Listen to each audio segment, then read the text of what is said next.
بوكس كوا بوكس شيدي مشينتي لفتي جد وات ولا أنا قعدت كواي ودريم كريس ودركتها هل كان ولا الوات تيب كا أما متى أنا مسوتها أفكاره هلا قلت لك متى أنا مسوتين وحكشته هل كان ولا الوات سكرين كي هل كان ولا الوحوي وأنتي أوفتي ماشي اللي قد مني اللي جاي شذي سيدو كل ولا الوات اللي قبل دلاه waxaa laga sameeyaa layr ay halka ku leedahay hadaa rabto layrka ina iska baqtisid halkan baad ka bedelaysaa halkan waa samaacadii sidoo kale waa laga damiyaa halkan waxa ku xirnay mataqana bateriga walaal waa arkaraysaa insha Allah taala bateriga ku shaqeynaysa marka walaal waa noocaas bateriga mataqana musuta waxa ku shaqeynaysaa kii jaajarka kugu soo talo laakiin noocan ku shaqeynaysaa walaal mayfiigaas afkaas ay mataqana ay leedahay halka laga gelina bateriga ama bateriga mataqana laga xirino waa kan walaal si guud mataqana intaas ka koobnaa doonta hadii ilaahay insha Allah taala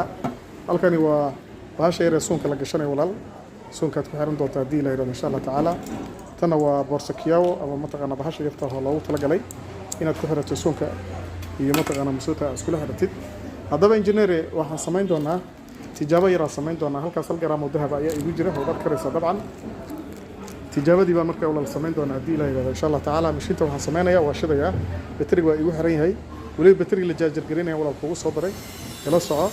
si aad markaa u ogaatid insha Allah taala ayaa waxaan sameyn doonaa bateriga halkaan ka furi doonaa insha Allah taala bateriga halkaan ayaa mataqana masuutaan ka furi doonaa insha Allah taala marka bateriga waa ka walaal waa kii la jaajar garinaya wada ka karaysaa kila jargarini walaal waa ka soo wataa qolka kadibna bateriga waa ka insha Allah taala waan soo saari doonaa bateriga marka kii jargarka taxiga ayuu ku shaqeynayaa waa ka walaal insha Allah taala waa 800 mili ampere jaajarkina halkaas uu ka geliyaa bateriga walaal ma taqaan mas'uulta inuu jaajar ku socdana LS-kaas ayaa ku tusi doona hadii la yiraahdo insha Allah taala LS-kaas ayuu shidi doona ma taqaanaa midabkuna wuxuu noqon doonaa casaan ama guduud bay noqon doonaa ma garanaysaa markuu buuxsamo full charger noqdana wala wuxuu noqon doonaa mataqana midabka akhdarka ama wuxuu noqon doonaa mataqana masuuta green ama cagaar buu noqon doonaa insha Allah taala ilkaha ay leedahay marka walaal waa taas insha Allah taala waxa sameyn doontaa marka afka weyn bateriga maadaama uu mataqana u sameeyay qaabkaas waxa sameyn doontaa masuutahay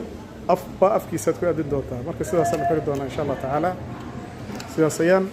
ugu xiri doonaa mashiinta insha Allah taala sidaas ayaan ugu xiri doonaa dadana mataqana masuutahay waa sidaas ayaan